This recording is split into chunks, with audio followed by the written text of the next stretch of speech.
Happy April Fools and welcome. This is like one of my favorite episodes to record, so let's get into it. You're listening to another episode of the BIA, that's the Black Influence and Achievement Awards nominated podcast. If you want to vote for me to make sure that I can secure my nomination as the BIA 2025 Podcast of the Year, the link is in the bio of both this podcast, and if you're watching on YouTube, be sure to go ahead and click the description box. Also make sure you like, comment, and subscribe. It helps so much. I'm so excited about this episode. So this is a tradition on the podcast. Once a year, on or about April Fool's Day, I break my rule and I give advice. If you're new here, I never give advice on my podcast. I just don't want to. It's not really for a deeper reason other than like, I just don't want to. Yeah, but last year for April Fool's Day, I made the decision to break my rule so long as you guys were willing to tolerate my Gollum impression. That episode ended up being wildly successful, so I thought, why don't we approach it again today? For the past couple weeks, I've been asking you guys to send in your questions, concerns on everything except for situationships, which I refuse to comment on because that is something you do to yourself. And then someone, upon seeing my Instagram post where I was prompting people to, tell more story or like send in your questions, they were like, can you talk about why you don't want to talk about situationships? It's a self-imposed prison. There's no other way to tell you that, like, you are putting yourself in a prison of your own making, and if you don't care about yourself, like, I can't care about something that you don't care about. So I'll start off by telling you the prank that the universe pulled on me. Yesterday, I lost power. I came home from brunch with my boyfriend, and we walked in, and none of the lights turned on. And I instantly got flashbacks to the time that they cut my power off. This was in 2022. I was living with my roommate. We were both studying for the bar exam, and I had a really, really fucked up day. And studying for the bar exam, I am letting Matthew be around for this episode because oh my god, he just showed his anus on camera. My god, you charge for that. Don't do it for free.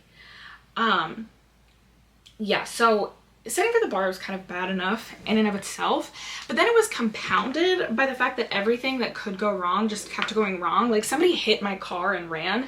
I was pushing a minivan at the time. I was pushing a bright red Chrysler 2013 Town and Country, and it was very beat up because I'm a terrible driver, and I kept hitting things. Not other people, or like cars, like parking pole. I don't know. Parking garages used to be very hard for me to navigate. Y'all would hate to see me on the road. Oh. Anyway, the point is that somebody just ran into my car, like completely knocked the mirror off, cracked my windshield, didn't leave a note or anything. And I just didn't have time to get it repaired, so I was just pushing that around Pittsburgh. Then I come home, there's like the shut-off notice, and I'm like, what the fuck? And I thought it was on autopay. It was not on autopay. So if the power company shuts your lights off, they have 48 hours to turn it back on, and no, 48 to 72. They took their full time. A bunch of my food got spoiled. Also, again, like, I needed to be able to study at home, and it was also 90 degrees. It was terrible. So I come home and all my lights are off, and I'm like, they cut my power off on a Sunday. Started, crying, freaking. Oh, I love that my neighbors are making so much noise right now. Freaking out. And no, it just turns out that my entire area lost power, and then PECO, who I will be filing a report with at the Pennsylvania Public Utility Commission, and for all Pennsylvania residents, you can file a formal, but in this case it would be an informal complaint, to the state government about your utility company, because I called them at 1, they said, oh yeah, it'll be on by 5. I call at 5, they go, well, there's no reported outage. I'm like, that's crazy because my entire building is out. So then I see like the PECO trucks across my apartment complex, and I'm talking to the guy, and I was like, hey, like, does that building not have power too, the one across the street? And he's like, yeah, we got a report of an outage. And I was like, oh, okay, like, when do you think that the power on my building's gonna come back on? He's like, your building doesn't have power? He's like, we didn't even get a report of that. I was like, what the fuck? The power didn't come back on until 6 in the morning, which was so cool. Didn't realize how dark my apartment got until, the sun went down, and I have a very breezy, light-filled apartment. Felt like a pilgrim. Doing my skincare routine by candlelight sounds so fun.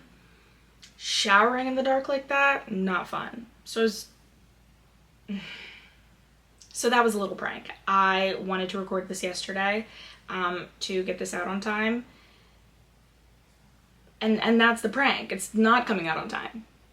And the last couple episodes haven't come out on time. But this time, this was forces conspiring against me. And I couldn't even get up early this morning to record it because when I got up at like 5 something, the power still wasn't on. So I was like, okay. Like, it was getting to the point where I was going to go have to stay at my grandma and my sister's house again. And be like, can I record here? But then at like 6, I came back. So there's a little 6 minutes of that. Anyway, I'm really excited about all the like questions that you guys sent in. This is really fun. I thought I would start off with a juicy one. Okay. I said I wasn't going to talk about situationships. This is not... I'll just read it. My boyfriend said that he doesn't know if he loves me or not, but he does know that he deeply cares about me. That's fucking insane. We've been together for about 1.5 years. Insane. We previously dated in college and we told each other that we love each other. Insane. And no, I'm not going to keep a steady accent. I don't want to pressure him into saying he loves me just because I love him. However, I would be lying if I said it doesn't hurt that he doesn't love me back. Other than that, I think the relationship is going well. We talk about future, marriage, kids, go to family events, go on trips, hang with each other's friends, have date nights, etc. What do I do? Break up with him. What the fuck? This is one of the worst things that I've read. And I'm not saying that to make her or anyone in this situation feel stupid. A third party who's not in love with your piece of shit boyfriend is able to clearly see what's going on in a way that like you as a person who's in love with him and has, you know, clearly some deep history with this man and maybe like sort of a first love thing going on cannot. Your boyfriend is atrocious and he's a douche. And I want to be really specific about why he sucks so much. Nobody is obligated to love you back. Like, that's just not what we're guaranteed in the human experience. But you are supposed to be respectful to the person that you're in an emotional, physical, spiritual relationship with. Like, this is your boyfriend. And he's saying he doesn't know if he loves you, but he cares deeply about you. He does not care deeply about you, girl. He cares about the benefit that you are providing him. You give him companionship, you give him adoration, and you're probably sleeping together, so he's getting a sexual benefit as well. And he doesn't actually have to say out loud that he has no long-term plans to commit to you. You are going to waste your time if you stay with him. And I rarely, for long-term listeners, you know that I rarely say that relationships are a waste. Most of the time I think you can learn something or glean something. Breakups are not failures. In this case, not breaking up with this guy, huge life failure. You're going to flop if you stay with him. So I just want to pick it apart. 1.5 years into a relationship and not knowing if you love someone, the kindest thing you could do is to let them go. But because he doesn't care about you and because he likes the benefit, it feels good when someone's in love with you. They treat you a certain way. You know what I mean? He likes that feeling. And if he cared about you, he would say, you know what? I can't give you what you want and you're suffering. I'm sure that you're hurting more than you put in this message. I'm sure it's incredibly painful. And I'm sure if he's a person who's known you for how many years, I mean, you guys have been dating for 1.5 years and then you also dated in college. He's attuned to your emotions and he just kind of watches you writhe in emotional pain. While you keep saying like, I don't want to say like pressure him into saying I love you back. That's what you say when it's like, you're the first person who says I love you and the other person doesn't say it back immediately and you're like, hey, no pressure. But a person who loves you and respects you would be like, I want to let you go. Also, I thought this would be interesting to talk about because I feel like a lot of girls say this thing where they're like, I think the relationship is going well. We talk about the future, marriage, kids. Okay, I'm going to get into why marrying this person would be a nightmare, but that doesn't mean anything. Like, I can talk about the fact that I'm going to sprout wings and fly to Mars. That does not mean that I'm ever going to get to I'm never going to get off of planet Earth in my lifetime, especially not if Musk is out there.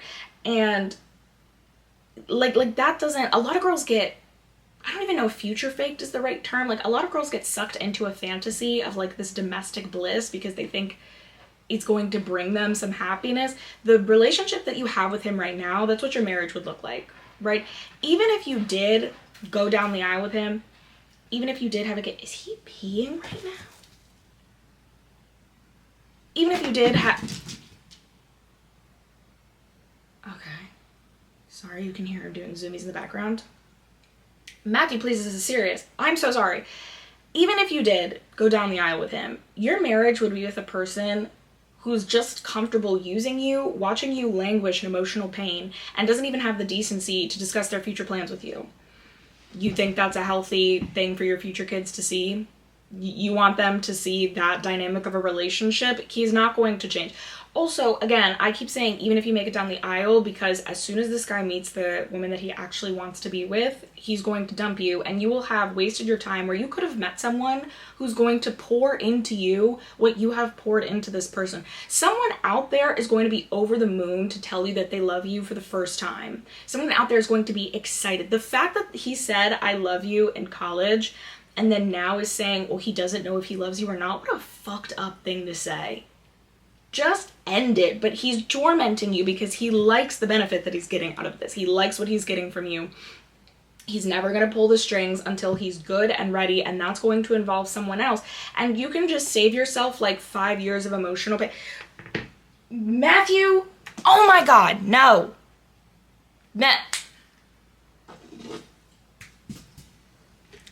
He's nudging the camera. You can save yourself 5 years of heartache and ending up on that subreddit like Waiting to Wed, where you talk about the fact that like he's not moving along in your relationship even though he promised you he would, and then it comes out that he never really liked you in the first place. Just end it.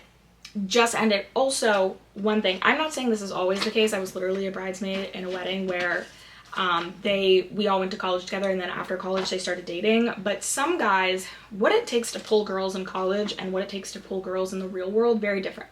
Unless you went to like a Bible college or some college where Ring Before Spring is common, like to get girls in college, you just kind of have to be cool, maybe throw some cool parties, maybe have access to alcohol, maybe like play a sport or something. Having a girlfriend in the real world involves like a different level of dedication and finance and expense. And one thing that I watched happen over and over and over again was that guys who had been able to pull in college suddenly couldn't keep up with the demands of the real world. And so they would try to spin back on their college bays because the college bays were still like, we're all the same age, experimenting in the real world. Maybe I'm projecting. This just seems like it's what happened. You will thank yourself. I promise you, the moment you have like 4 months of clarity to really digest what was going on and to also not be in a fragmented emotional spot where I'm gonna guess you feel like there's some vested history and like you don't want to waste it and you think the relationship is going well, and you can have that with another person. Like honestly, you can be with a person for 1.5 years and they can know like, I want to marry you, I'm gonna get the ring now, I'm so in love with you. You deserve better. You deserve to be with someone who wants you back as much as you want them. And stop putting yourself in that painful situation. Okay, new advice topic. Oh, here's another one about weird boyfriends, weird exes. This girl said, do you believe people can change? For example, an ex who's an alcoholic in sobriety. Do I think people can change? Yes. Do I think you should bother finding out whether your ex who recently got sober can change? No. Sounds like a prison you're going to put yourself of your own making. Maybe they're the love of your life, but I'm going to be real. Every time you guys send me questions, I do stalk your profiles just to get like a general age. You're very young and you're very pretty. And yeah, if they had to change from something, I'm guessing they just didn't treat you that great in the first place. You could find out if they're a different person, but a lot of people who do that are wrong. Also, people who are newly sober are not supposed to get into relationships for like at least 1 to 2 years, so probably hasn't been sober enough. Also, consider the idea that maybe it wasn't the substance abuse issue making them a terrible person. Addiction is a disease, it's nothing to sneer at or laugh at, but maybe their addiction isn't why they sucked. Maybe they sucked and they had an addiction. Good on them for getting sober. I hope that they maintain it. Like I said, it's a terrible thing. But you don't have to do the personal work of trying to hear them out. Let them make their 12-step amends. Thank you. Move on with your life. Waste of time. Wait, you can have that deep, intimate connection with many people, including a person who hasn't hurt you to the point that you're considering like, maybe it was the drugs or the alcohol that made them a bad person. Don't go back and find out. Okay, new advice. We're really doing rapid fire. Do you have any advice for a late 20-something who's basically starting over? New career, new city, new friends, all that good stuff. I do not believe that you can start over in your 20s because 20s is simply too young. This is your first decade of being an adult. I'm about to go on my age rant again. Fundamentally, it does not make sense the way that we talk about ourselves in our 20s.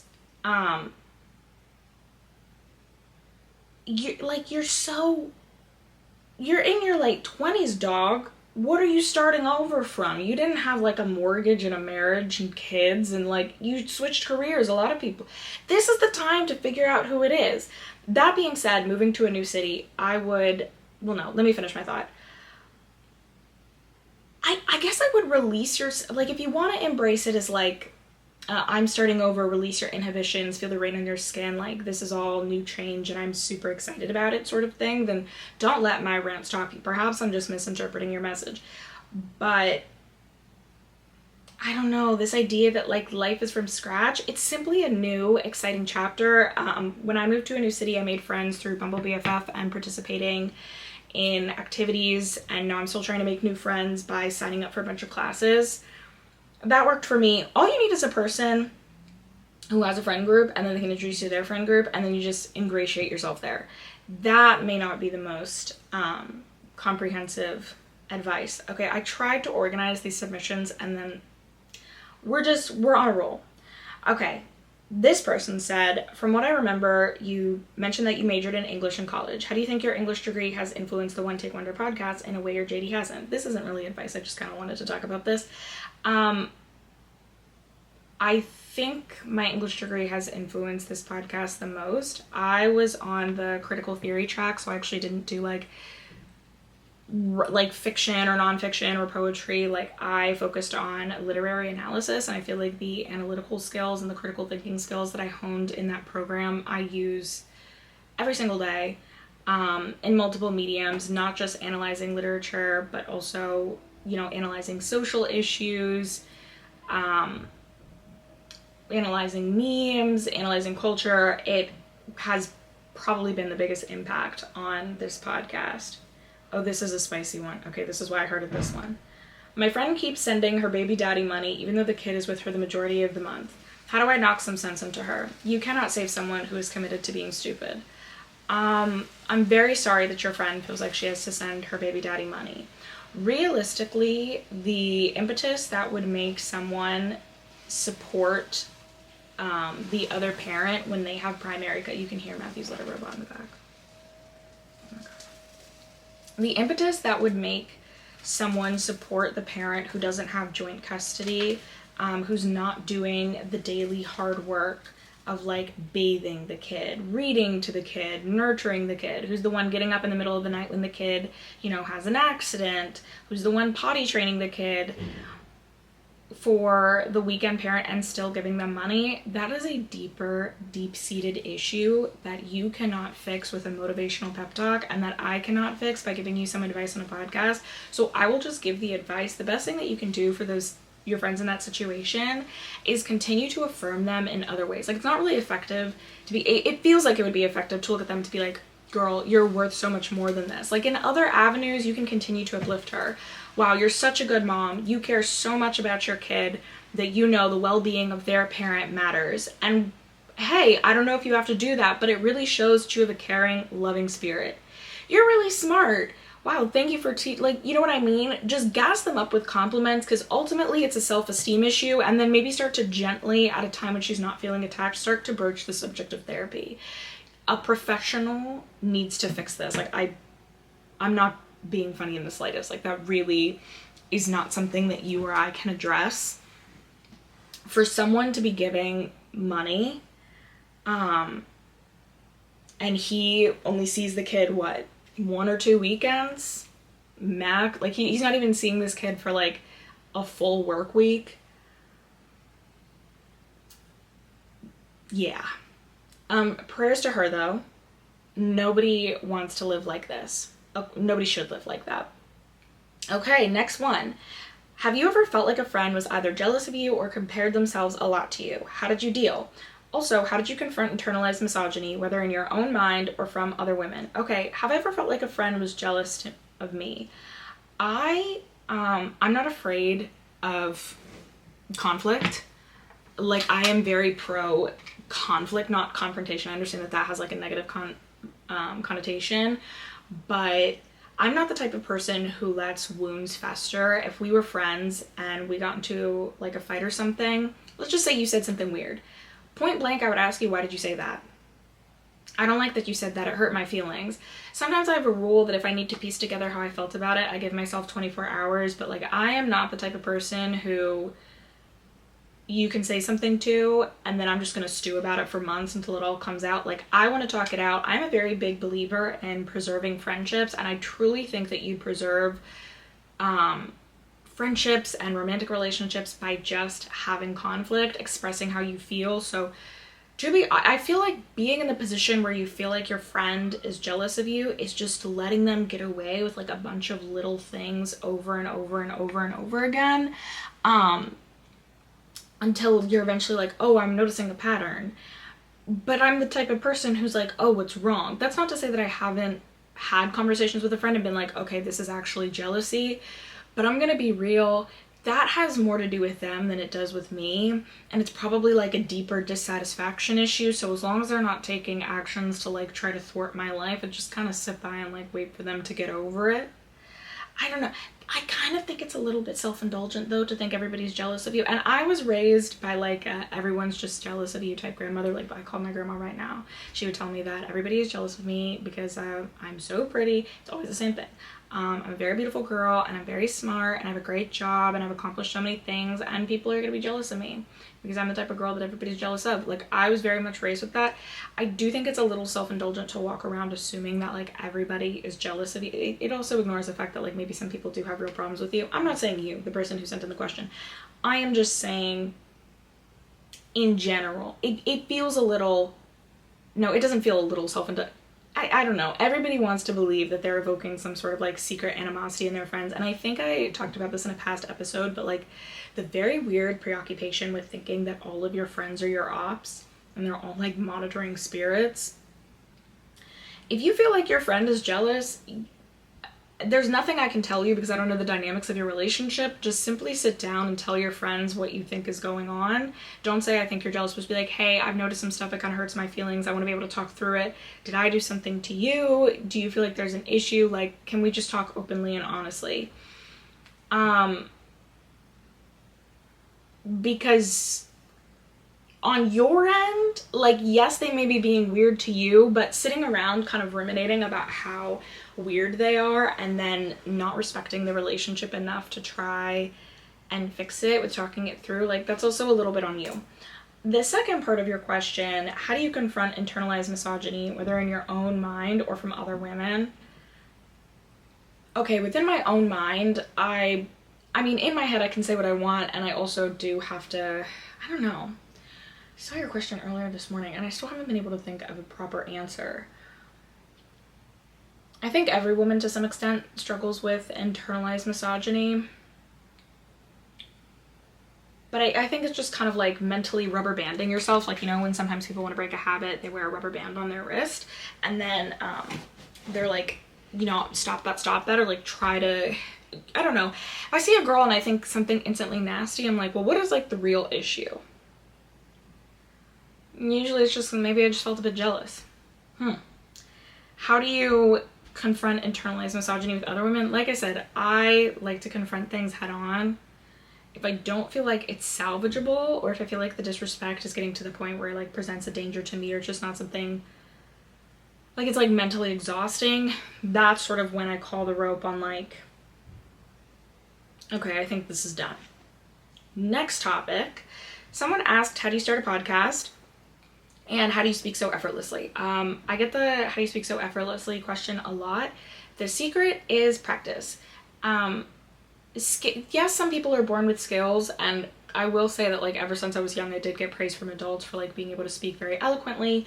However, that being said, you cannot ignore like the hours of practice that have gone into practicing public speaking, putting myself in situations where you know, I had to communicate effectively. And then also just practice. If you want to get in the habit of being able to communicate clearly and effectively. One, you can increase your vocabulary simply just by reading more. Read whatever, any well-written piece of media, fiction, nonfiction, a magazine article, a newspaper article, a scientific article will have a vocabulary word that you don't know or understand.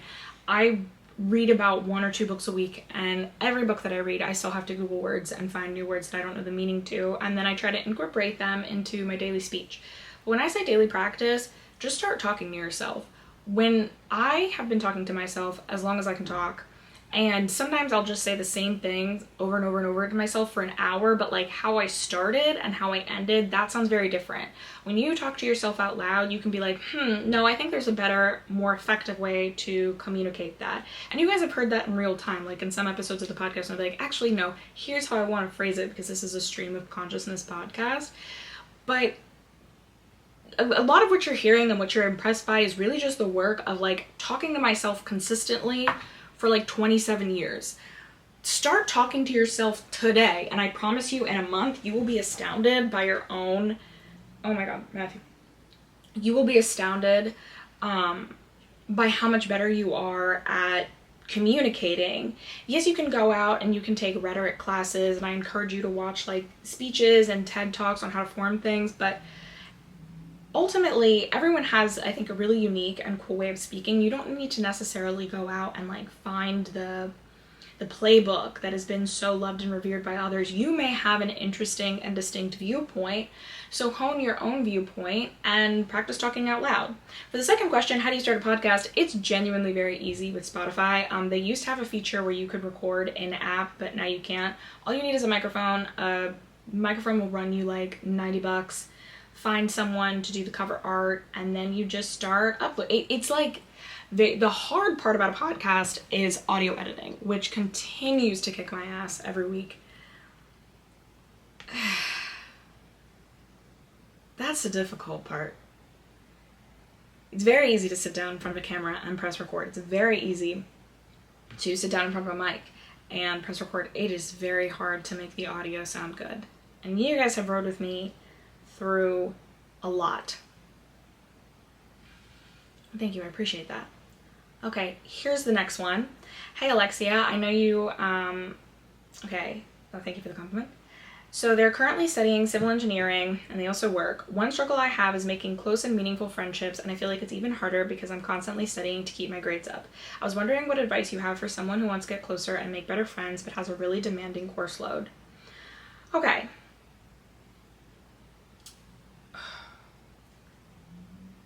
Not the advice that's particularly uplifting.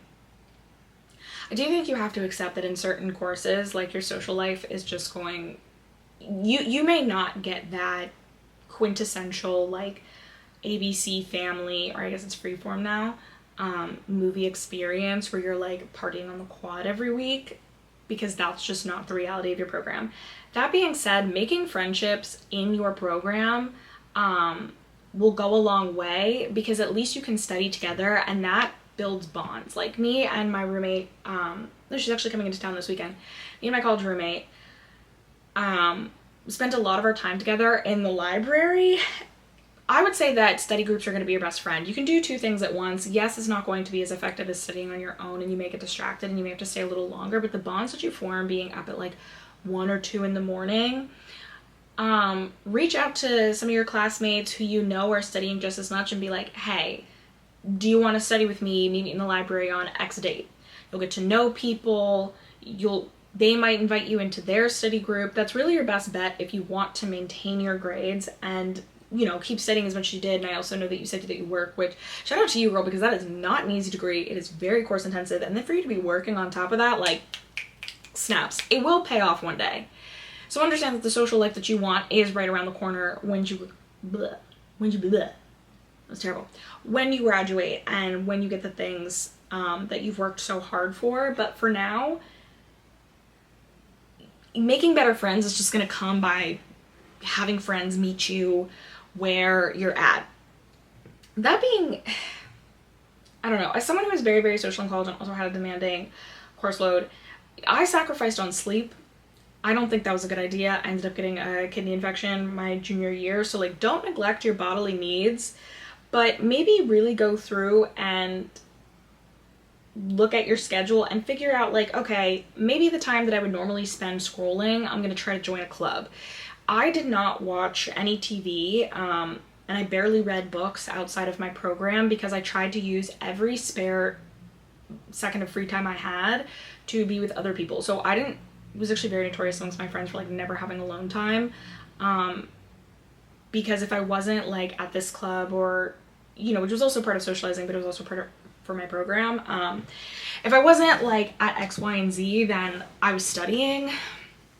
So yeah, I mean, your leisure time might just have to become your socializing time, right? Also, you need to eat, right? Like, I'm assuming you're taking meals, breakfast, lunch, and dinner. Invite people to get meals with you. That's also another great way to bond. So in conclusion, for you or to anyone stuck in the same situation, you know, I hope this advice is actually helpful. Start meeting up with people for meals. Start, you know, studying with others, which will build bonds and form friendships. And start cutting out your leisure time. And if you're like, well, I'm an introvert, I need that time, well, you probably need socialization more. Also, I don't believe introverts are real. That's a subject for another day. Okay. So this person said, I believe it's okay to be inconvenienced for community sometimes. What do you think? This isn't well thought out, honestly, but I wanted to know what you and other listeners might think. All the time I see posts on social media about how you don't owe your friends anything, but then there's people my age, I'm 21, complaining that it's hard to make friends these days. It might be sort of a hot take, but I don't think it's hard to make friends. I think that people aren't going out of their way enough to make friends, nor are they making an effort to keep them, sometimes. Okay, so I agree with the latter part of your sentence completely, and you actually summed up what I would say. I think you have to remember that the people screaming online about like, you don't have to do anything for community, like I discussed in a previous episode, are doing so because they've been pushed out of their real life community and the internet is their last refuge for socialization. Like the loudest people on the internet, the people who set the like cultural norms and mores for the internet are people who spend the most time on it. And spending the most time on the internet probably means that you do not have that much of a real life to keep up with. Because there's obviously shortcuts and ways to be very online and maintain a social life, but the people who are like tweeting from sunup to sundown, the people who are, you know, ruling the chat rooms, which eventually bleed out into the rest of the internet and like telling us all how to behave online, like that is their primary form of socialization. And they're setting the rules and they have the ability to do so because they've been axed out of real life. I don't think certain conversations about being antisocial on the internet, well, I do think they're indicative of like a broader social movement going on because everyone is affected by, again, these like cultural norms and mores of the internet, like internet culture specifically. I do think you have to take with a grain of salt because in real life, I have never met a friend that has had an obstacle with like helping me with something. Like I've had friends help me move, I've had friends pick me up and take me to the airport, I've had friends come over and help me clean my house, I've done the same for like, and I've never had someone put up a fuss the way that these Twitter and TikTok and Facebook conversations would make you believe. And it's because the people having these conversations are just not in those circumstances in the first place. Like some girl on TikTok took another lady's wedding registry, doxed her to talk about how she didn't like the things on the registry. Did I talk about this or was I talking to a friend about this? Anyway, she was talking about she didn't agree with her wedding registry, blah, blah, blah, blah, blah.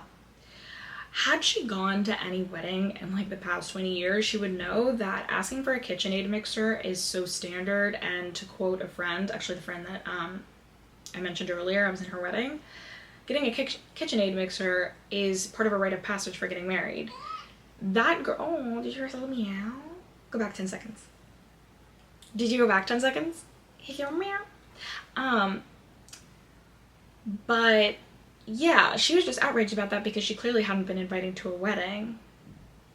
And so she didn't know how it works.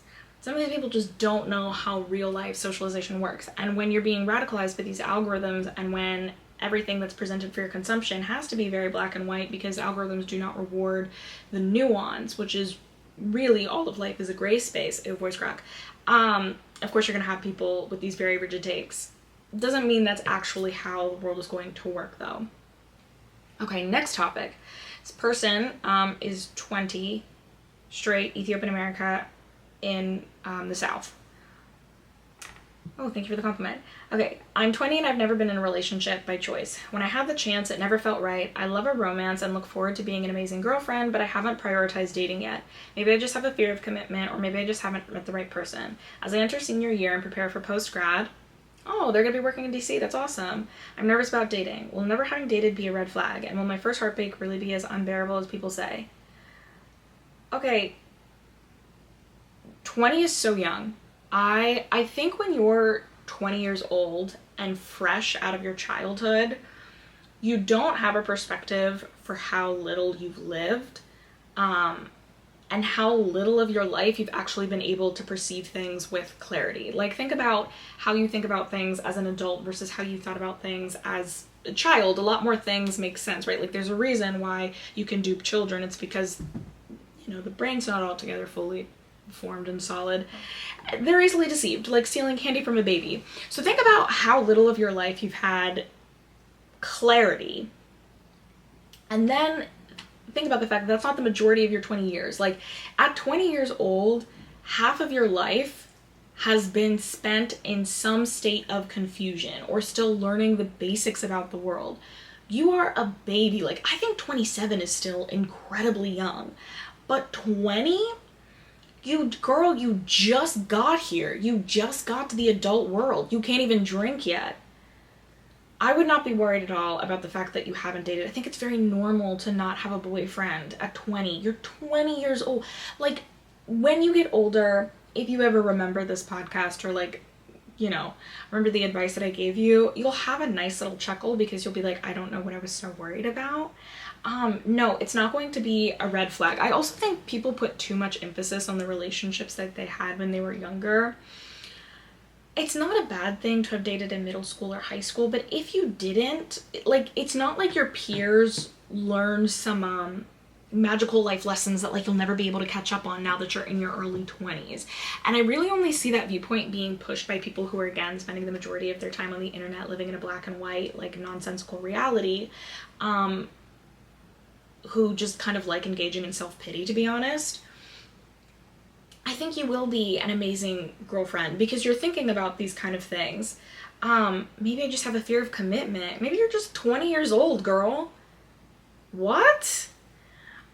Thank you so much for the compliments you sent in. The best advice I can give you, you're being slightly preposterous. Like, I do understand that these are, like, valid fears that you have. I know they feel very real to you, but maybe it would make you feel better to understand that, like, you're being a wee bit silly, because 20 is so, you're not even finished your senior year of college. It'd be different if you were like, okay, I'm 30, I'd be like, okay, that's not old, but, like, yeah, I definitely get how you could feel like a little left behind your peers. I know people who didn't have a boyfriend until, like, their mid-20s, and then they ended up marrying that person, so who really cares? Will never having dated be a red flag? No. Nobody's gonna care. You'll actually be surprised how many people didn't have real meaningful relationships. Also, as someone who had a boyfriend in high school and someone who had boyfriends in college, there is a big difference in the seriousness of those relationships. Unless you are moving with your college, or, like, you're not your college sweetheart, your high school sweetheart into college, like, those relationships are rarely serious enough. It's like, by the time you get to my age, you're like, I'm calling it a boyfriend just out of respect for, like, childhood me. That was not the seriousness. Will your first heartbreak really be as unbearable as people say? Well, you know, you should just get into a relationship and find out. Don't let that hold you back. Don't let other people's bad experiences hold you back. Go out, experience life. You're gonna have a good laugh at this, okay? You're gonna have a really good laugh. The next question is, what are your thoughts on shows like Girls Next Door / Flavor of Love? Yeah, thank you. Been dying to talk about this. I watched Flavor of Love at a very young age because I don't know what was going through my dad's head, but he thought it would be like a family bonding activity. And you know how many people I've talked to who's like, all of America was sitting down and watching VH1's like Flavor of Love. Like, I remember going to school and everyone was talking about the fact that pumpkin spit on New York. Flavor of Love is one of my earliest memories of realizing that, like, men could get women to do stupid things just to be with them, even when the man kind of sucked. Flavor Flav is he's ugly. And it was crazy because all of the girls on Flavor of Love, they were so pretty and they were so glamorous and they wore such pretty dresses and they always had their hair done. And I was enthralled by them as a kid. And I specifically loved New York, still love New York down. And I was so perplexed, like shook to my core, disturbed to watch New York hyperventilate over this man for 2 seasons. He humiliated her for 2 seasons. Mind you, who was Flavor Flav? Like, as a kid, I remember I was like, what songs did he make? My dad's like, he's kind of like a one-hit wonder who's on this, you know, reality TV show for no reason. And it's like, oh my God, he's not even famous. He's not even rich because that was not his mansion. Like, I understood this like 9 or 10. And all these women were like snotty-nosed crying to be with him. And this was really before reality TV made you long-term famous. Like, most of the girls from Flavor of Love, because, you know, social media was not what it, oh my God. Oh, Matthew, no. No. Sorry. Honestly, I'm so sorry about the cat disruption.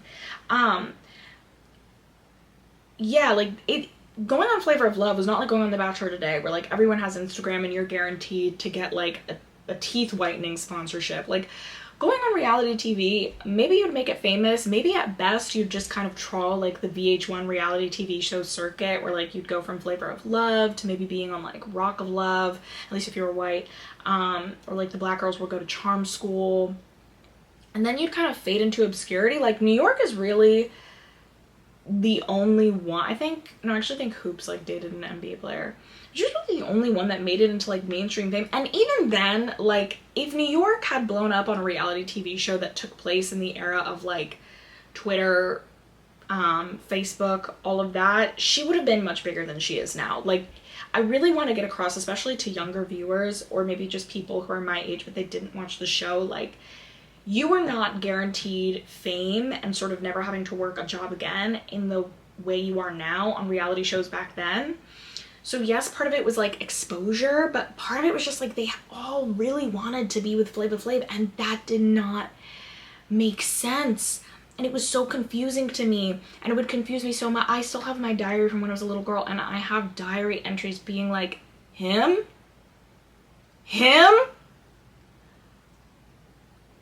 And in a way, I think that was good for my formative education. In the same way that, like, I really started to investigate patriarchal norms after watching Love and Hip Hop, specifically Love and Hip Hop New York, and the Amina Tara Peter Gunz scandal. So if you did not watch Love and Hip Hop New York, this washed up one-hit wonder, even if that, because it really wasn't a hit, just like a washed up failed music career guy in New York named Peter Gunz has a long-term girlfriend, Tara, and he's had like kid number 8 or 9 on her. He has a slew of baby mamas, he cheats on her constantly, and he signs, like for the purpose of the show, this German American. Her name is Amina Butterfly, and she has a really beautiful voice, and she completely ruined her career by going on Love and Hip Hop.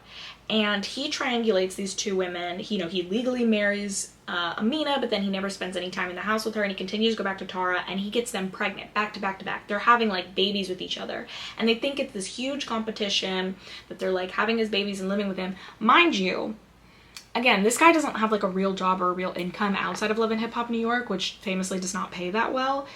And he just has them on national TV embarrassing themselves. I think VH1 still has the YouTube video up where they put together the entire compilation of their story. It's like 2 hours long.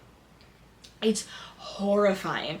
Watching that happen in real time when I was in high school made me realize that, like, oh my, what did Nicki Minaj say? Like, the worst disease of all, the addiction to a man. The worst drug of all, addiction to a man. That was crazy to witness. It shaped me. And I understand people will talk so much about how, like, it reinforces struggle love and all of that. And, like, yes, it does. But it also scared me so badly because I was like, I can't imagine where I would be. That these were both beautiful, talented women. And Tara had a professional career. Like, she had things going on for herself. Amina Butterfly had a beautiful singing voice, and it's a shame that on the same season where Cardi B was, and Cardi B like sort of used Love and Hip Hop to launch herself into mainstream popularity, you know, after sort of making waves with herself on Vine, that's what they wanted to be known for. Like, Amina Butterfly, when you Google her name, all that's gonna come up is her tawdry relationship with Peter Gunz.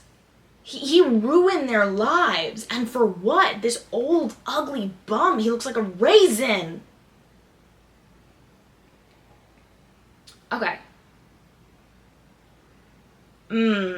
Okay, so this one's kind of about law school, so I'm not going to answer you. Rachel, I cannot answer you directly because, you know, boundaries, but also I will just say it was an interesting thing. She was like, no, I'm sorry, I can't do. It also gets into some issues with like my practice area. I'm so sorry, I'm going to have to skip that one. Okay, this is another one about dating. So she said, didn't date throughout high school and uni because I was asexual, but I fixed my hormones and but I don't know how to catch up on lost time. Again, I stalked your page. Girl, exactly what I said to the other girl. You're so young and you're beautiful. You catch up for lost time. If you're looking advice on like how to date and perhaps being in a space where like as opposed to the 20-year-old, like more people have dating experience, you can't really get around not having that. So just put yourself out there. What makes a successful relationship work is the same thing that makes a successful friendship work, like open communication, love, respect, honestly, not yelling at people, not calling people names during conflict. But go out there and experiment. You have a lot of lost time to make out on. Like, you're saying how to catch up on lost time. You can't really get the time back, so it's kind of a waste of your, like, I don't know, your brain space to keep ruminating on like, well, I'm behind. All you can embrace is like going forward, download a dating app, go to the club, meet people, say hi to people, figure out what's your type, figure out that maybe you don't have to stick to your type, because honestly, you know, the important part about dating is to figure out what you like and what you don't like, and you can't predict truly everything that you're going to want in a partner. Like, there are things I love about my boyfriend now that I didn't know I needed until I started dating him and realized like, oh, this is part of the reason why I love you so much. So I would just say, if you're, instead of wasting time like thinking about, you know, how do I make up for lost time, well, I use the time so much in that sentence, I would start focusing on actually going on some dates, actually getting that experience. But hey, you learn something cool about yourself, and your person will appreciate like your journey to the story. So, you know, you're not defective, nothing's wrong with you, people are not, like, there's not gonna be like a scarlet letter, well, I guess not a scarlet letter, in this case, but like, there's not gonna be a black mark against you, nobody's gonna be like, oh, I don't wanna fuck with her, like, people will appreciate that, and the people who are meant for you will end up loving that about you, and they'll see it as like an interesting part of your story. And luckily for you, I'm seeing your profile picture, you're very pretty. Very beautiful, very gorgeous girl. So, you're fine. Moving on to the next question. How much do you need to love your job? Should that be something we aspire to, or do we just accept that we have to work and find that which we tolerate most? So unless you're born into generational wealth, you will have to work for the rest of your life, which is sort of a thing that you kind of have to make peace with early.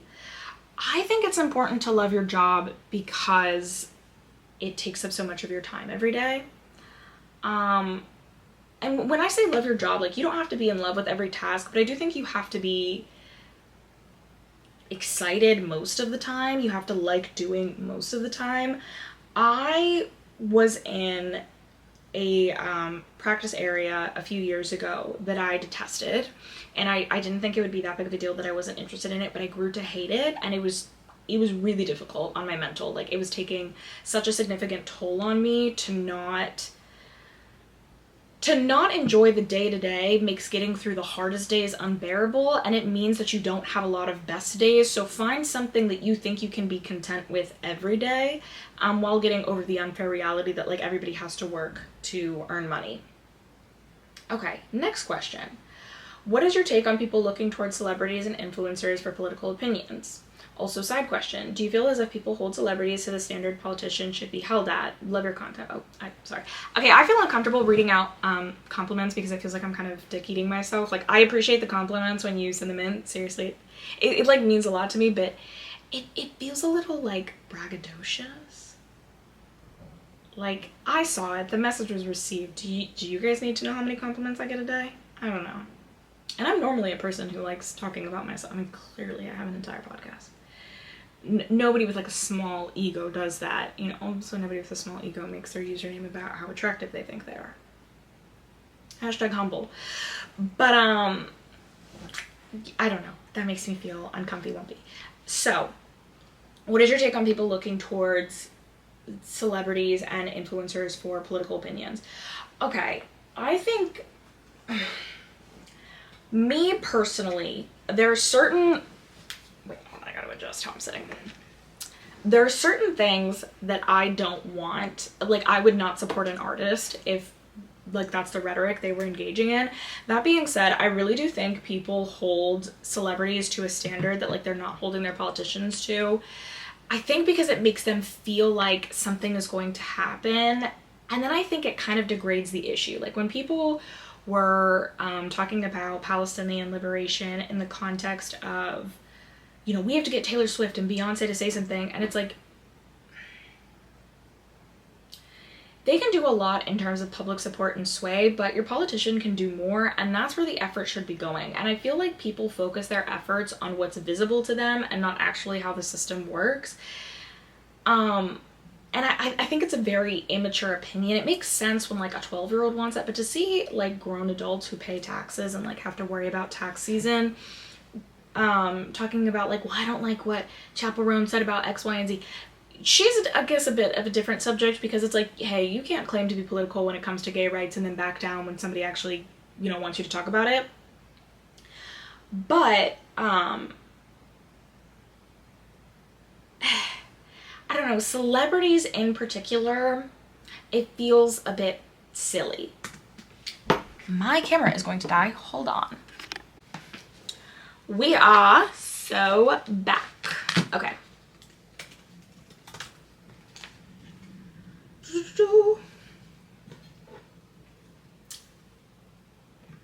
Yeah, but the thing about celebrities is everybody thinks like, oh, because I put so much stock into celebrity culture, like this is going to change the world. I don't know. And then people will try to argue with you down about it, and it's not giving smart. It's giving quite the opposite. So Matthew, please stop rubbing against the computer.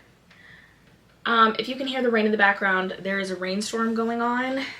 I'm sorry about that. Damn, Jackie, I do not control the weather. Okay. Oh no, I like didn't scan these all at one time. Oh, all right, here's an Matthew, can you just chill and lay down, please? Thank you. Okay. So, somebody asked me about general study and time management habits. Okay, I'm a bit out of... I feel bad because some of these questions I just don't have answers to, and then I realized that I like read them out loud. I have blocked out a lot of studying from my brain. I'm gonna be real with you. I spent in college, I had a saying that like I'm either at the club or at Club Lib, meaning the library. So like I did spend a lot of time there, but I blocked out the mechanisms. It was not pleasant. It was not pleasant. Okay, one thing that did work out for me well in undergrad and in law school was to do all the work of the week ahead. So when you get a syllabus, the first week, wow, I'm so sorry. It's probably so annoying to hear the rain sounds in the background. I can't record at a later date though. Otherwise, this podcast's already super late. It's already 8:41 p.m. We're like an hour and 10 minutes late at this point. Me. But when you get the syllabus, do all your work a week ahead so that you give yourself time for nights off. This was especially beneficial in, you know, the bad place. This girl just told me that she made a decision to pursue her JD. Congratulations. And yeah, work a week ahead because you are not a machine. You are not going to be able to study every single night. It doesn't matter what you write in your planner at the beginning of the week. Like there's gonna come a Thursday where you're like, I cannot mentally do this. It is much easier to take time off and give yourself a break when you know that like the work you're doing this week isn't for, you know, the reading that's due on Friday. It's for the reading that's due next Friday. Right? So yes, at the beginning of the semester, it always sucks. usually would take me like a week and a half to get ahead, but once you stay ahead, like once you're ready, you never have to get ready. And so I ended up being a lot more relaxed and prepared. I feel like I also had a better understanding of the source material, so that's one tip. I hope that is beneficial in some ways. Okay, this is an opinion on dating. She downloaded Hinge again out of boredom. I ended up in a relationship with someone I knew previously last time I used it. I don't have any expectations for it, and I really enjoy being alone, but it would be fun to meet someone. Also very much aware that there is fecal matter in the dating pool. True. Oh wait, I think I said that. I do go out sometimes, but it's rare that I see someone I'd even be interested in. Kind of relating to how you were talking about the club scene being, there aren't that many people my age, and most of them are men or straight women. Okay, my opinion on dating apps. Dating apps worked for me. They were also the worst of the worst. Hinge is a biblical punishment from God, except for I just went out to dinner the other night with a new friend, and she was telling me that she met the love of her life on Hinge. And she was telling me that she thinks Bumble is a punishment from God. I met the love of my life on Bumble. I think with the apps, you just can't take them too seriously. Also, the piece of advice that I'm also always giving my friends that are still on the apps now, and just like a shift that I noticed from like using them in 2020 to like when I used them again in 2023, the apps are focused on making money first and helping you find a partner second. Like, they have to be profitable, and in order to be profitable, they have to keep people on the apps and constantly swiping. So you should know that the apps the algorithms learn what your type is based on education, physical appearance, certain traits, and then they hide that exact person behind a paywall. So the best way to get a dating app experience is to pay for it, and if you're like, that's important, I don't want to do that, totally don't fault you. I mean, I've never paid for a dating app either, so yeah, I wouldn't, frankly. I'm just too cheap. But don't take it personally if you're like, wow, I don't see anyone that I like. Like, at the end of the day, it is the algorithm just trying to keep you engaged enough so that you make money, or so that they make money, and not necessarily, you know, helping you or really being the app that's designed to be deleted. Maybe I will do a recommended reading this week, and I'll talk about the fact that, like, the dating apps are not in your favor. The odds are not in your favor, because then if the apps were truly designed to, I mean, it's capitalism. Like, if the apps were truly designed to help you, hey, they would have by now. Okay. Oh, here's another one. They said, I feel like I'm wasting my life right now. I'm in a very unique situation that is out of my control, so I don't do a lot, but I feel like there's a lot I should be doing. I would like to know if you have any suggestions for having more fun and meeting more friends to a young adult who doesn't have much. Okay. I actually have some good recommendation. I feel good about the answer that I can give now. Okay. If you have the opportunity to go to therapy, maybe that would be beneficial in the loveliest, nicest way possible, but you sound very despondent, and that's okay. Depression happens to everyone, and there's nothing wrong with needing mental health help, but you don't sound like you're doing too great, and yeah, everybody needs that professional boost sometimes. That being said, some things that, you know, are in your control and that you can do now. You can have a day that's completely fun by making fun your habit. So I did this literally by sitting down and drafting like every single thing that makes me incredibly happy, because a few years ago I decided that like I couldn't just have my happiest days be on the weekend. This is actually when I started going to work full time. I was a student up until I was 25, and then I entered the workforce, and so, you know, that transition when you go from being in school to dealing with like a full 9-to-5 job, like I really had to think about, I don't want my life to be defined by just getting up and going to work. Like, I want to enjoy myself. How can I enjoy myself and still keep up with like the chores and the laundry and keeping my house, to the extent that I care about keeping my house clean. It's not filthy. And chores and you know, making sure that I'm eating healthy. Like, I want life to be fun, and I felt like for the first 3 months that I started working a full time, and I also hated that job. The first 3 months that I started working at like a big girl adult job, I was miserable. So I literally sat down and I thought about what are things that made me happy. I really, really love to walk. I'm really obsessed with getting 10,000 steps. I love getting actually more than 10,000 steps. I would love to get 20,000 steps in a day, but like right now that's not feasible. but oh, you have no idea. Most of my choices in life revolve around being able to walk everywhere. I don't want to say too much for personal safety reasons, but I get my steps in, okay? I love to walk. I love to read. I love to listen to music. I love to think. I know that sounds funny, but like sometimes I do just like sitting and staring at a wall and thinking.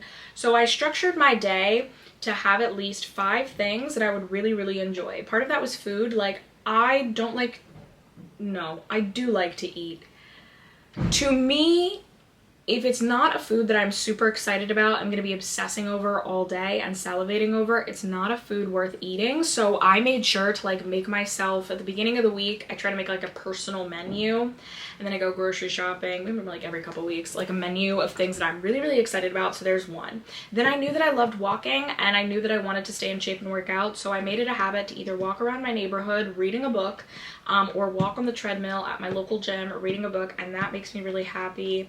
I also know that I love spending time with my friends. Like every day after work, I pick a friend and I talk to them. I either send them voice memos or I send them texts, but I just pick a friend to focus on for the day, to talk to them. That always uplifts my spirits. And then I always make sure that I have something to do on the weekends. And when I have the time, I like to plan at least one weekday activity. So like I don't like to just go to work and come home, to the extent that that's possible with my work schedule. I like to go to work and I like to go to happy hour. I like to get a snack. I like to make sure that I have something to look forward to. Tuesdays and Thursdays are my library day, depending on certain events that are going on at my library. I also try to sign up for as many community events as possible. You said as a person who doesn't have much, so I'm assuming that you are limited financially. The public library is going to be your friend. It is completely free to get a library card. Depending on the area you live in, your library card may not have fines. Someday I will tell the story of how I got banned from my local library when I was a kid because I owed them so much money. Whoops. I did steal the book. I can admit that now. I still have it. They gave me the card back though. Yeah, the local library has so many fun events. You can do game nights. Like my library has board game nights. They have different cooking classes. They have different art classes. They like change every month. They have seminars that you can participate in. And it's not just your local library, like whatever district that you live in, county, that's the word that I'm looking for. Your county's library, like different libraries have different events. You can go to free lectures. You can also get passes to museums and places that would otherwise cost money, and it's free with your library card. So if you are looking for the best way to do a lot with very little, all you need is your library card. You literally just need proof of address and go into the library and ask them for help. And if you tell them like, hey, I'm looking for ways to have fun, librarians are safe people. No matter what goes on politically, libraries will always be a bastion of liberal ideas and freedom, because reading pushes you to a certain political beliefs, and we'll just leave it at that. But you can meet a lot of friends that way. Your friends admittedly might be older if you're making them through the library, but it's still a good thing. I found that a lot of events marketed at young adults, they do cost money in some respect, so I would say library is your best bet, and go through and make a list of what makes you happy, and then look at your schedule realistically. How many of those things can you incorporate daily? I hope that helps. Okay. Next question is, hi Alexia, how do you motivate yourself to record after a long day of work? And then they made a comment about if my job is draining. Okay, I believe that motivation is completely fake. Not completely fake in the sense that like it's not a real thing, or it's not wow, it's raining really hard. It's not beneficial, but I'm not the type of person who can think like I want something 3 years from now and that's all it's going to take to get me to my goal. Like, I love to lay down, I love to liege and and I love to recline. I love to get horizontal. And so, because I know this about myself, I know that for me, I can't rely on motivation. I have to rely on discipline, and that sounds really scary, and that sounds like something that, you know, a gym bro who reads like 48 Laws of Power is gonna scream at you. But you can make discipline a lot less intimidating by just making it a part of your daily habit. Like right now, it is a part of my daily habit to record my podcast on Sundays, except for when my power goes out or I get really sick. And then, yeah, I had a long day at work. Did I necessarily want to come home and record an episode that is now an hour and 5 minutes and it's going to take another hour to edit and upload? No. Admittedly, love you guys. Thank you so much for listening. Do not want to be doing this right now. But it is just my habit to make sure that my podcast gets uploaded on Mondays. If realistically, 7:30 is like the goal that I try to set, but hey, I've explained this many times, like work comes first. Also, again, fuck Pico. That is my utility company. Pennsylvania Eastern something. I don't know. Philadelphia. But yeah, but that is just my habit. Motivation doesn't really matter. I've just made it a habit to do these things. And it's like the motivation of like, I wanted to start working out. Halfway through 2023, I just decided like I want to get in better shape. Did I do the whole gym bro routine? No, that's not feasible for me or my personality. And it wasn't really like the motivation of like what I wanted my body to look like really didn't work. It's just about, I built in daily habits. So like I know that I'm going to go to the gym 4 to 5 times a week. That is just my habit. I've oriented my schedule around that idea of building it into my habit. Same thing with like, I like to read at least a book a week. Yeah, I just build the time in for that. Usually it just actually combined the gym. And I crushed the Stairmaster with the book, I'm telling you, except for the one time that I fell. That was scary as fuck. Oh, I hope that doesn't happen again. Okay. So there are other questions that I think are coming up. Don't rely on motivation. A lot of people think about motivation as like the spark that's gonna light a fire under their ass.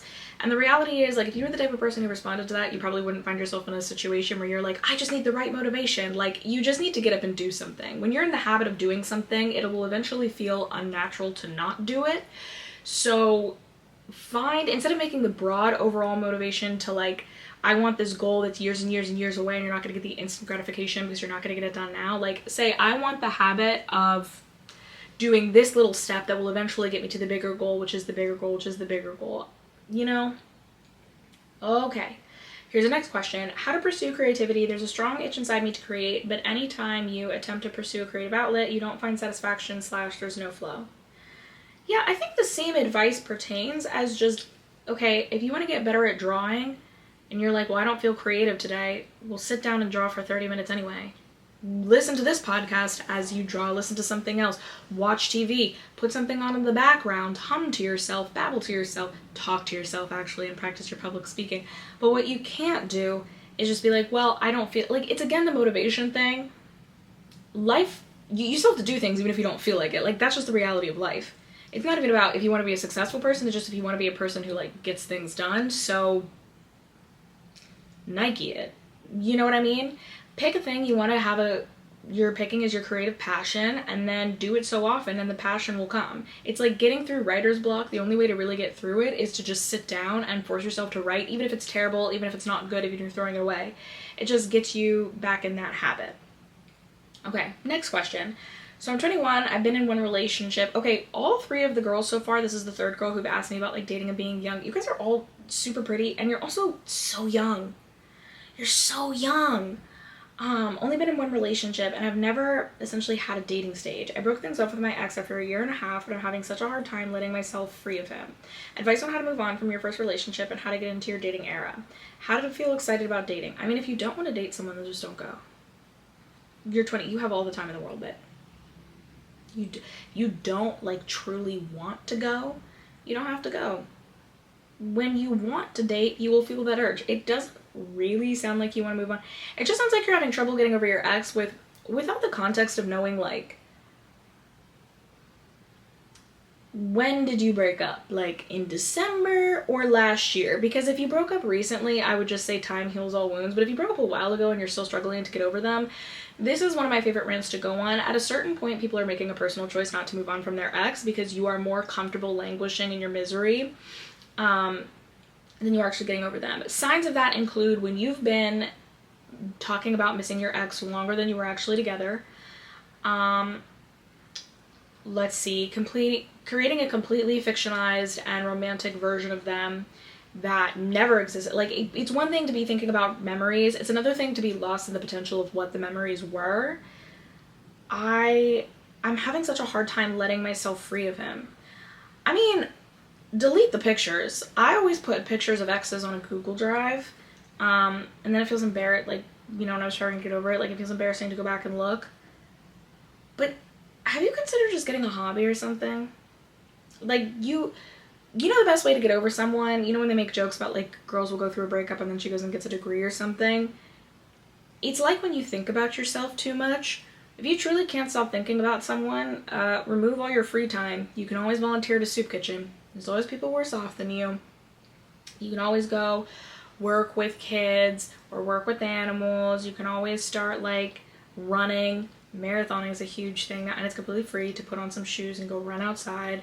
You can always, again, other forms of working out. You can join a club. Like, you need to do something. You need to do something. You're 21 years old, your whole life ahead of you, and you're talking about an ex.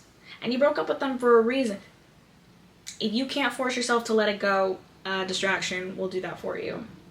Okay, next question. Oh, this is a compliment. Okay, they wanted to know my go-to daytime/office makeup routine. So, thank you. Get into it. I take really, really great care of my skin. The secret is retinol. It's prescription strength retinol. Anyway, they said you always have, like, not red carpet glam, but just, like, in between. So depending, okay, I wear the NARS Light Reflecting Foundation, which is a full coverage foundation, but I sheer it out with a blending brush so that it looks natural. The reason why I wear a full face of foundation, I'm actually not in this video, I'm just wearing foundation under my eyes because I was too lazy. Wow, the thunder. Because I was too lazy this morning. Your makeup will not last all day if it's not on a full base. I have maybe other girls get this to work, but even when I use primer, powder, the best setting sprays, like, something about having that full base makes your makeup stay all day. And I found that, like, a heavy duty long wear foundation, you can sheer it out with, again, like, certain blending, or maybe this would be better for, like, answering on TikTok or, like, video format. But shearing it out so that it looks like skin, I think you're doing it with your hands can be the best way to make it look skin-like, and, like, the warming the product up with your hands is really beneficial. So that's one way to do it. Oh, I don't know why I got so out of breath. Maybe my asthma's acting up. That is the way to make your makeup last all day. On days like today where I just put foundation under my eyes, I don't wear concealer alone because my concealer is slightly too light for my skin. Like, you know, concealer's like highlighting, and it makes you look a little crazy without the full base. The reason why your concealer is lighter is because you're supposed to wear it with foundation, and so foundation sort of removes the depth and dimension. That's why you put, like, some sort of bronzer or contour, because your face is not one universal shade the way your foundation is. So unless you're going in like a pro makeup artist who's, like, on a Hollywood set and applying, like, okay, I'm a little darker around my jaw and my temples, and I'm a little lighter in the middle of my face, you just apply, like, one standard color, and then you apply, like, the concealer and balance it all out. But when you just apply a concealer that's too light, especially for me, I have naturally, like, big eye bags that only surgery could get rid of, it just actually highlights the eye bag. So if I'm not going to put on a full face of foundation, then I just put the foundation under my eyes, and that really blends in. I don't really bother to put on blush or anything because it just doesn't last, like, unless I look like a blush clown in the morning. So start with a full coverage foundation, learn what works for your face to sheer it out. I also use the MAC Fix Plus, the Charlotte Tilbury setting spray, and then the who is Patrick, no, not Patrick Ta, he's like he's the gay Asian guy who always wears a turban, and it's pink. It's a big pink, oh my god, wow, the thunder. It's a big pink turban. That's him. So yeah, okay, I think we're getting to the end. Okay. What is the best way to cut off a friendship when you care for that person, but their destructive behaviors are starting to affect your own life and feelings? Like I said, I'm a person who loves to communicate exactly how I'm feeling at all times. So I think you owe them that, even if it's not exactly a conversation, and even if it's not something you can bring yourself to say in person. I think it'd just be like, hey, I love you a lot, but literally your destructive behaviors are starting to affect, like, my life and feelings. I hope you get better. I want to be there for you, but I feel like, you know, whatever. You articulated yourself pretty well to me. I think you can articulate yourself to them, and you owe it to them. I think this is... Oh, yes. I think this is the last question. So this is someone who's saying that they feel like they're a failure. You know what? Actually, I just scrolled and there's like 15 more questions. So how about this?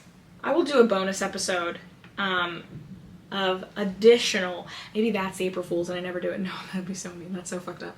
Okay, this episode's gotten pretty long though, and I haven't gotten through everyone's advice, and I really want to say I appreciate so much that you guys think so highly of me to send you advice. I genuinely hope it was beneficial. And I love you so much, and I will see you on the next April Fool's episode. Love you. Bye. Bye.